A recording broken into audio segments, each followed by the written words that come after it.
नमस्कार दोस्तों। कल बात हो रही थी वीडियो में कि कैसे कान में पराशक्ति द्वारा आपके साथ बात की जाए, कान में बात करने वाली सिद्धि कैसे प्राप्त की जाए, इसके बारे में हम चर्चा कर रहे थे। तो इस चर्चा के बीच में बात आई थी कि हवन भी करना होता है। कल मैंने आप लोगों की रिक्वेस्ट पे, आप लोगों के बहुत कॉल्स आए, व्हाट्सएप आए कि गुरुजी कोई ऐसा तरीका बताइए जिसमें हमारी कम से कम मेहनत लगे लेकिन वो तरीका सही हो और हमें जो है कान में शक्ति हमारे से बात करे, इस तरह की सिद्धि हमें प्राप्त हो। अगर हमारे पास कोई आए, हम गद्दी लगाना चाहते हैं तो उसका भूत वर्तमान भविष्य बता सकें, उसकी समस्या को बता सकें, उसकी समस्या का हम निदान कर सकें। तो मैंने आपको वैदिक पद्धति का और एक ऐसा तरीका बताया था, अगर आप वैसा कर लेंगे तो उम्र भर के लिए शक्ति जो है वो आपके साथ रहेगी। इसमें कोई अतिशयोक्ति नहीं है। तो जब मैं आपको ये पूरी प्रक्रिया समझा रहा था कि आपने मंत्रों का जाप करना है, आपने सिद्ध पीठ पर जाना है अपने इष्ट के, और एक बात मैंने बीच में जोड़ी थी कि आपने हफ्ते में एक बार मंदिर भी जाना है। पास कोई मंदिर हो जहां पर बहुत सारे लोग आते जाते हों आपके इष्ट से संबंधित, और साथ में आपने हफ्ते के बाद जो भी आपके इष्ट का दिन है उस दिन एक घर में लघु हवन भी आपने करना है। तो ये सारी बातें मैंने आपको बताई थी। तो हवन जो करना है, अब आम व्यक्ति जो अध्यात्म के मार्ग में पहली बार कदम रखता है, अब वो सोचेगा कि जब उसको हवन के बारे में बोला जाएगा तो हवन तो बहुत बड़ी चीज है। जब हमारे घरों में हवन होते हैं, पंडित आते हैं, वो हवन करते हैं, वो कई तरह के मंत्र उच्चारण करते हैं और कई पंडित तो इतने निपुण होते हैं, उन्हें शास्त्र का इतना गूढ़ ज्ञान होता है कि बड़े विधि विधान से बहुत समय लगाकर वो हवन कराते हैं। तो हवन भी कई प्रकार के होते हैं, जैसे शांति हवन होते हैं, ग्रहों के लिए हवन होते हैं, किसी एक पर्टिकुलर पर्व के लिए हवन होते हैं, और नेगेटिविटी को निकालने के लिए हवन होते हैं।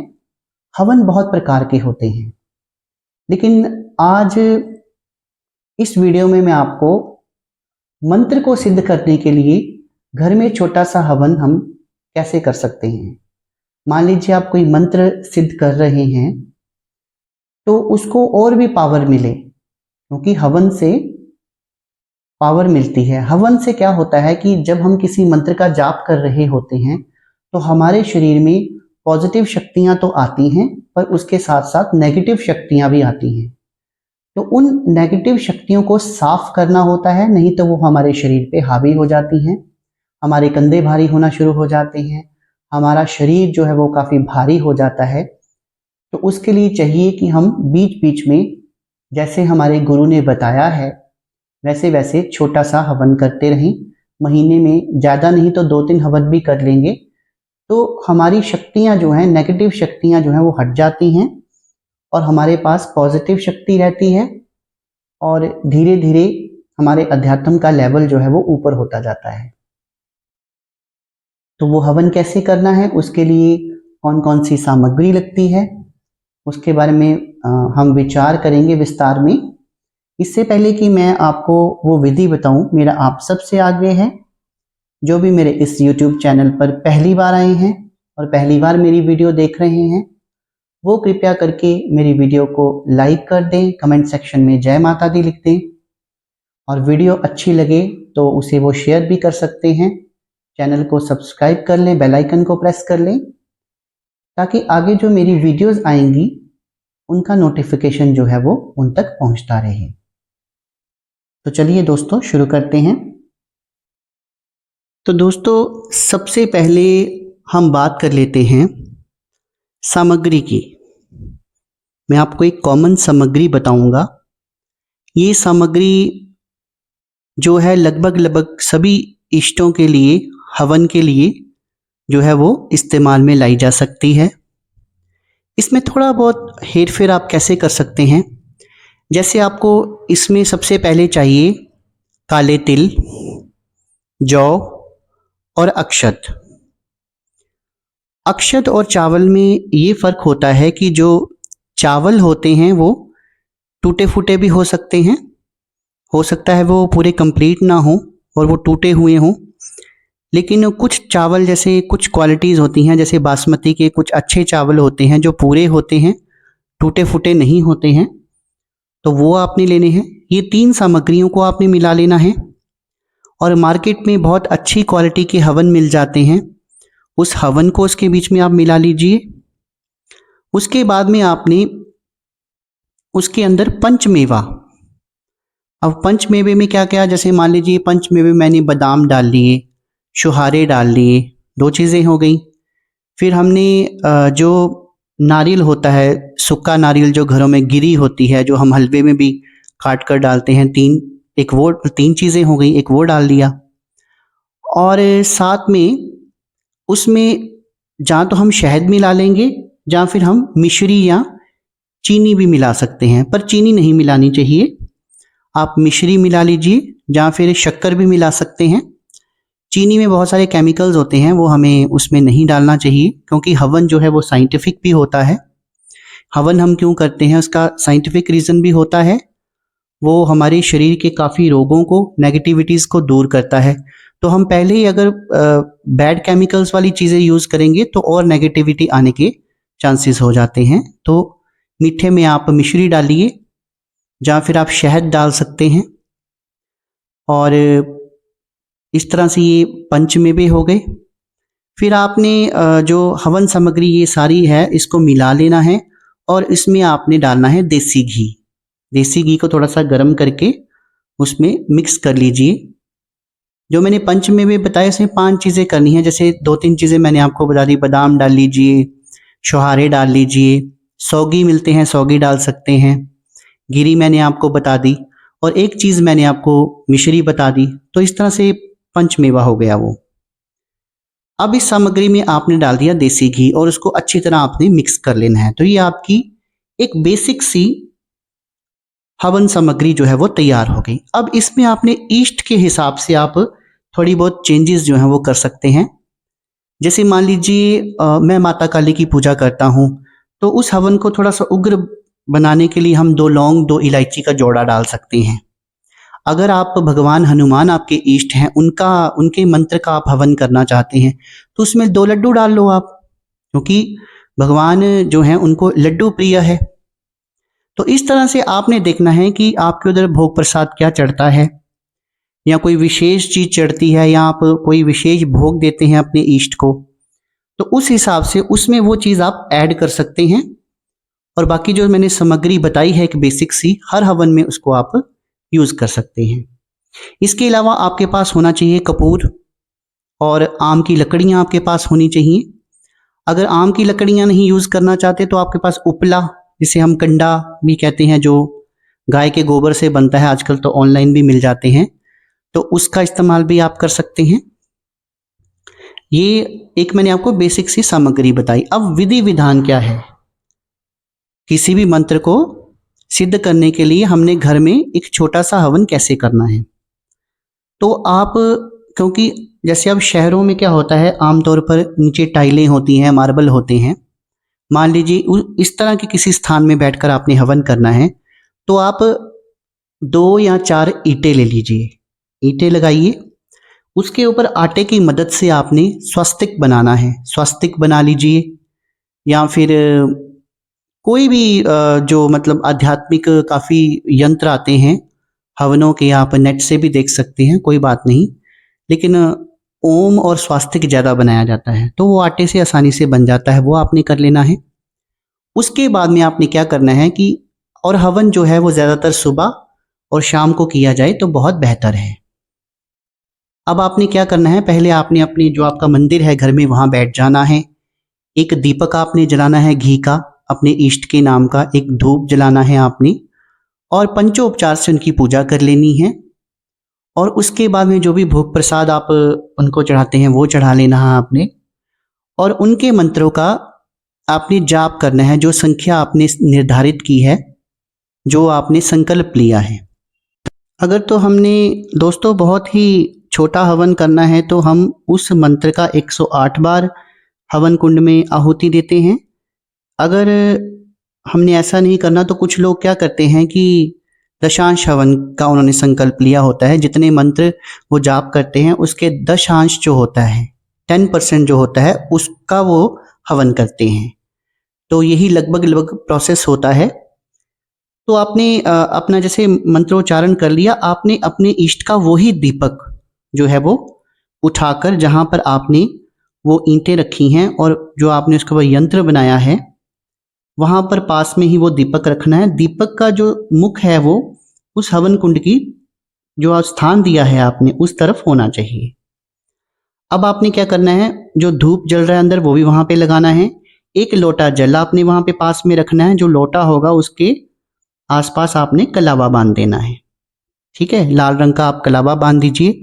और बर्तन जो आप हवन सामग्री रखने के लिए, हवन करने के लिए यूज करेंगे वो आपने ज्यादातर तांबे के ही यूज करने हैं।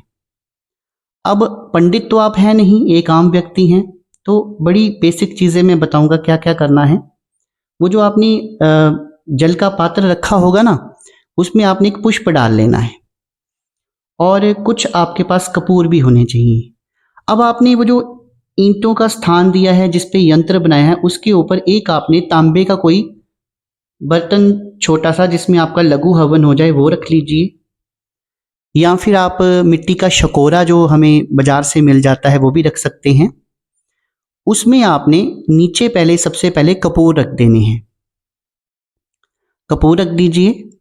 और अगर आप उपलों से हवन करना चाहते हैं तो उपलों को पहले आप 70% उनके छोटे छोटे टुकड़े करके 70% गैस के ऊपर जला लें। पूरा नहीं जलाना है, इनको जलाकर उसको उसमें रख दें। और जैसे ही फिर कपूर जल जाता है स्वयं, अगर नहीं जलता है तो आपने एक कपूर उसी दीपक से, जो दीपक आप अपने ईष्ट का अंदर से लेकर आए हैं उससे प्रज्वलित करके उसके अंदर आपने डालना है। तो जैसे ही कपूर जलेंगे साथ में कंडा भी जलना शुरू हो जाता है, जो गोबर के उपले होते हैं। लेकिन इस कार्य से पहले, ये सब प्रक्रिया करने से पहले आपने करना क्या है, वो जो पुष्प आपने उस तांबे के लोटे में डाला है ना, उस पुष्प को लेकर पूरा जो आपका हवन का वो एरिया है जिसके ईंटें हैं और उसके ऊपर आपने वो शकोरा रखा हुआ है, एक बार क्लॉकवाइज पानी को घुमाना है, उसकी धार को घुमाना है और पुष्प को वहीं रख देना है। और प्रणाम करके आपने अग्नि देवता को आमंत्रित करना है वहां पे। फिर आपने उस दीपक से वो अग्नि ऐसे जलानी है। अगर आपने उपले नहीं लेने हैं तो आप छोटी छोटी आम की लकड़ियां ले लीजिए, नीचे कपूर रखिए, एक कपूर से उन बाकी कपूरों को जलाइए, उसके ऊपर छोटी छोटी आम की लकड़ियां रखते जाइए तो आम की लकड़ियां जो हैं वो आग पकड़ लेंगी।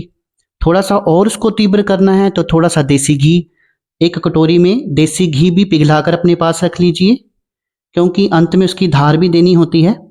तो बीच बीच में अगर आप वो डालते जाएंगे हवन कुंड में, जैसे मतलब थोड़ा थोड़ा देसी घी डालते जाएंगे तो आग जो है वो और तीव्र होगी। कई लोग तो सिर्फ देसी घी की आहुतियां देते हैं, जैसे वो माता महाकाली की पूजा कर रहे हैं या भगवान हनुमान की पूजा कर रहे हैं, शिव की कर रहे हैं, जो शुद्ध देसी घी होता है उसकी आहुतियां भी दे देते हैं। तो वो भी आप पास में रख लीजिए। फिर आपकी अग्नि प्रज्वलित हो गई। उसके बाद में सबसे पहले आपने गणेश जी का वंदन करना है। जैसे कि जब हम किसी भी मंत्र का जाप करते हैं तो पहले हम गणेश जी की माला का जाप करते हैं। तो जैसे मैं ओम गंग गणपतये नमः ओम का जाप करता हूं, तो आपने ओम गंग गणपतये नमः स्वाहा उसमें आहुति डालनी है, कम से कम 11 बार। अब यहाँ पे हवन जो है ना, एक का हवन थोड़ा दूसरे से अलग कैसे होगा, क्योंकि मैं सबसे पहले गणेश जी की आराधना करता हूं तो मैंने उसकी 11 आहुतियां डाल दी। उसके बाद में गुरु मंत्र जो मुझे मिला है उसको 11 बार स्वाहा लगाते हुए आहुतियां डाल दी। उसके बाद में फिर हम हमारे कुल के देवी देवता जितने भी हैं, नगर खेड़ा हैं, कुल देवी देवता ये सारे हैं, उनके नाम की ओम कुल देवी देवतेभ्यो नमः स्वाहा करके 11 हमने आहुतियां डाल देनी हैं। इससे सारे हमारे कुल के देवी देवता उसमें आ जाते हैं, अगर आपको उनके नाम भी नहीं पता है। फिर आप अगली 11 आहुतियां जो हैं वो पितर देवता जो है सर्व पितृ देवतेभ्यो नमः स्वाहा करके भी आप डाल सकते हैं। यहाँ तक आपका काम हो गया पूरा। अब जैसे मैं माता महाकाली की पूजा करता हूँ तो मैं साथ में भैरव बाबा के ब्रह्म मंत्र का भी उच्चारण करता हूँ। तो 11 बार ब्रह्म स्वाहा ब्रह्म स्वाहा ब्रह्म स्वाहा मैं आहुतियाँ डाल दूंगा। आप जिन जिन मंत्रों का करते हैं उन सब का आपने 11-11 बार आहुतियाँ डालनी हैं। अब हम आ जाएंगे मूल मंत्र के ऊपर।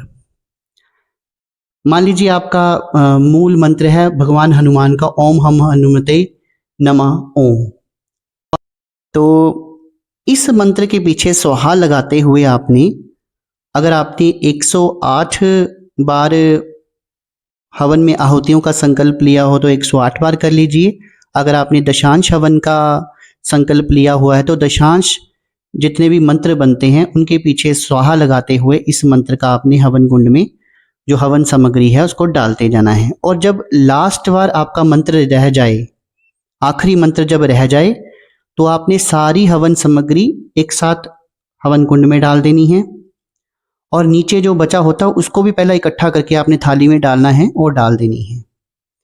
फिर उसके बाद में आपने प्रार्थना करनी है कि सभी देवी देवता जो हैं वो अपने स्थान पे चले जाएं, मेरे शरीर की जो नेगेटिविटी है वो ख़त्म हो जाए, ये आपने प्रार्थना करनी है।